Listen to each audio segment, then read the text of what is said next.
നിങ്ങളുടെ favourite shows ഇനി ഒരിക്കലും മിസ്സാവില്ല. ഇപ്പോൾ C5 കാണും നിങ്ങളുടെ ഫേവറേറ്റ് ഷോസ് തികച്ചും സൗജന്യമായി.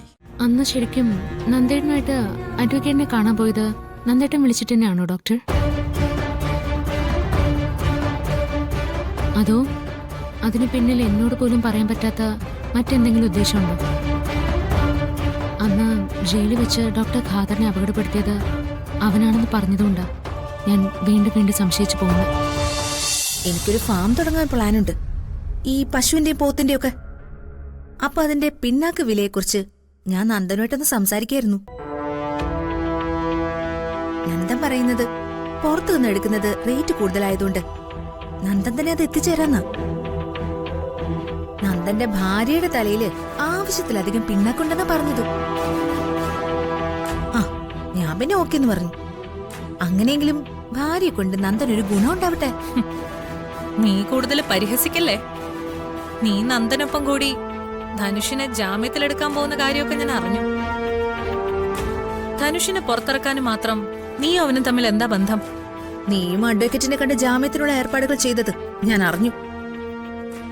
നീയും ധനുഷ് തമ്മിൽ എന്താ ബന്ധം?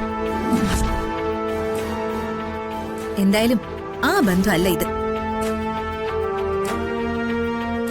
ബന്ധമൊക്കെ വഴിയെ പറയാം.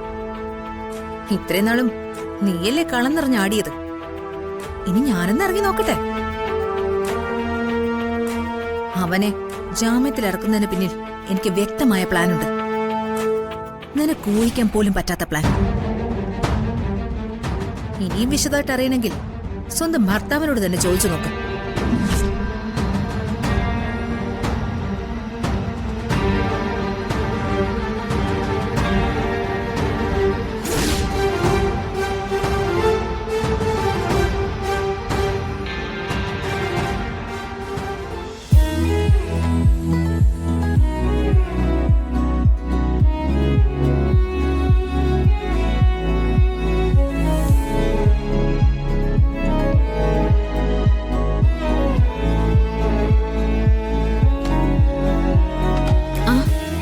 സന്ധ്യ ഡോക്ടറോ?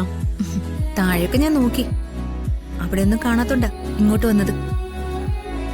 ഞാനിപ്പോ അങ്ങനെ ഈ മുറിയിൽ നിന്ന് വേറെ എവിടെയും പോവാറില്ല ഡോക്ടർ. വീട്ടിനകത്ത് തന്നെ പല കാര്യങ്ങളിലും എനിക്ക് വിലക്കാം. നന്ദനെ കണ്ടപ്പോ കാര്യങ്ങളൊക്കെ പറഞ്ഞു.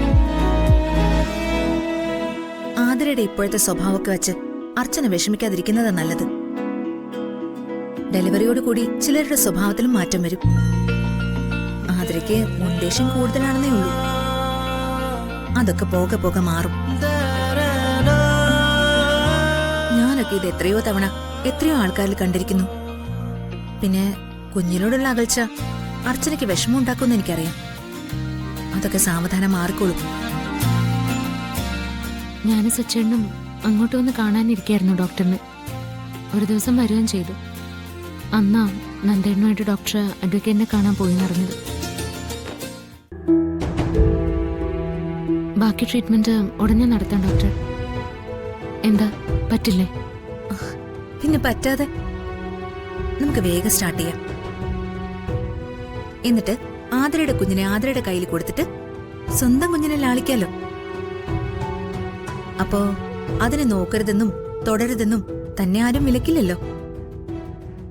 എനിക്ക് സച്ചേട്ടനും ഇനി ഒരു കുഞ്ഞ് വന്നാലും ഞങ്ങളുടെ ആദ്യത്തെ മോള് ഇത് തന്നെയല്ലേ ഡോക്ടർ? അവള് കഴിഞ്ഞിട്ടേ ഇനി ആരും ഉള്ളൂ. ആ മനോഭാവം നല്ലതാ. പക്ഷേ അതില് നിയന്ത്രണം വേണമെന്നേ ഞാൻ പറയും. അർച്ചനയ്ക്ക് കുഞ്ഞുങ്ങൾ ഉണ്ടാവാൻ വൈകുന്നതുകൊണ്ട് മറ്റുള്ള കുഞ്ഞുങ്ങളെ കാണുമ്പോ കൂടുതൽ സ്നേഹവും അവരുടെ അടുത്ത് ലാളിക്കാനും ഒക്കെ ആഗ്രഹം തോന്നും. അത് സ്വാഭാവികമാണ്. ഇതൊക്കെ അർച്ചന അറിയാതെ ചെയ്യുന്നതാണെങ്കിൽ പോലും മറ്റുള്ളവർക്ക് അതങ്ങനെ തോന്നണമെന്നില്ല. ആതിരയുടെ കുഞ്ഞിനെ അടുത്ത് കിട്ടുമ്പോഴൊക്കെ അർച്ചന ഒരു അമ്മയായിട്ട് മാറാറുണ്ട് പലപ്പോഴും. കുഞ്ഞിനും ഒരമ്മയുടെ സ്നേഹവും പരിചരണവും കൂടുതലായിട്ട് അനുഭവപ്പെടുന്നത് സ്വാഭാവികമായും അർച്ചനയിൽ നിന്നാവും. അത് പിന്നീട് ചിലപ്പോൾ വേറെ രീതിയിലൊക്കെ ബാധിച്ചെന്ന് വരും. അങ്ങനെ വരാതിരിക്കാൻ ഇപ്പൊ തന്നെ ഒരു അകലം പാലിക്കുന്നത് എന്തുകൊണ്ടും നല്ലതാ. അത് അർച്ചനയ്ക്ക് നല്ലതേ പിന്നീട് വരുത്തും. ഡോക്ടർ പറയുന്നത് എനിക്ക് മനസ്സിലായി. പിന്നീട് ഞാനും മോളും വല്ലാത്ത അടുപ്പത്തിലാവുമെന്നും ഞങ്ങളെ തമ്മിൽ വേർപിരിക്കാൻ പറ്റാത്ത രീതിയിൽ കാര്യങ്ങൾ പോകുന്നില്ലേ ഡോക്ടർ ഉദ്ദേശിച്ച്? അത് തന്നെ. അങ്ങനെ ആദരയ്ക്ക് സ്വയം തോന്നിയാലും സാരമില്ല ഡോക്ടർ.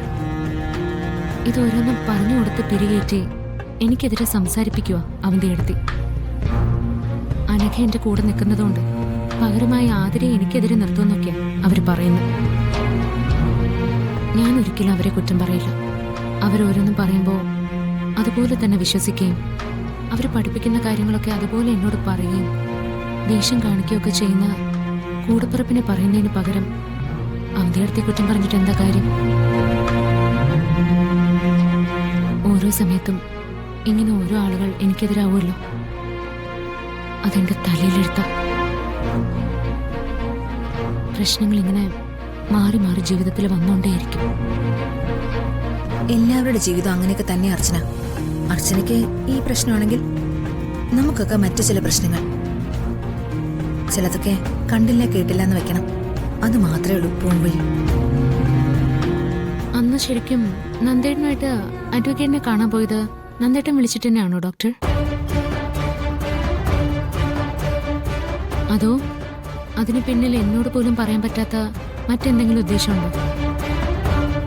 അന്ന് ജയിലിൽ വെച്ച് ഡോക്ടർ ഖാദറിനെ അപകടപ്പെടുത്തിയത് അവനാണെന്ന് പറഞ്ഞതുകൊണ്ടാ ഞാൻ വീണ്ടും വീണ്ടും സംശയിച്ചു പോകുന്നു. അങ്ങനെ ഉണ്ടെങ്കിൽ തന്നെ എന്തിനും ഞാൻ ഡോക്ടറിന്റെ കൂടെ തന്നെ നിൽക്കും. അത് ഞാൻ ഡോക്ടർക്ക് മുന്നേ തന്ന വാക്കാ. ഏയ്, അങ്ങനെ പ്രതികാരം ചെയ്യാനുള്ള മനസ്സൊന്നും എനിക്കിപ്പോ ഇല്ല അർച്ചന. അന്നായിരുന്നേ ചിലപ്പോ ഞാൻ എന്തെങ്കിലുമൊക്കെ ചെയ്യുമായിരുന്നു. ഇപ്പൊ അങ്ങനെയൊന്നും മനസ്സിലേ ഇല്ല. അവനെങ്ങനെ പറഞ്ഞെന്ന് വെച്ച് അവൻ തന്നെ ആവണമെന്നൊന്നും ഞാൻ കരുതുന്നില്ല. അവനും ഇക്കയും തമ്മിൽ യാതൊരു ബന്ധമില്ലെന്ന് എനിക്ക് നന്നായിട്ടറിയാം. അവനെ കൊണ്ട് മറ്റാരെങ്കിലും ചെയ്യിച്ചതാണോ എന്ന് അറിഞ്ഞാൽ മാത്രം മതി എനിക്ക്. അങ്ങനെ ചെയ്യിച്ചതാണെങ്കിൽ അതാരാണെന്ന് ഞാൻ അർച്ചനയ്ക്ക് പറഞ്ഞു തരേണ്ട കാര്യമില്ലല്ലോ.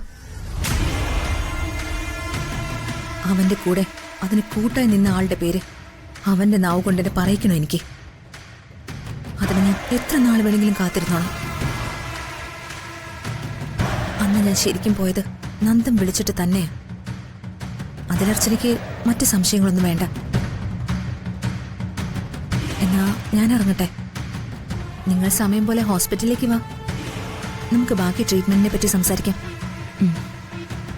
എന്നാ ശരി, ഞാൻ അർച്ചനെ വിളിക്കാം. ശരി ഡോക്ടർ.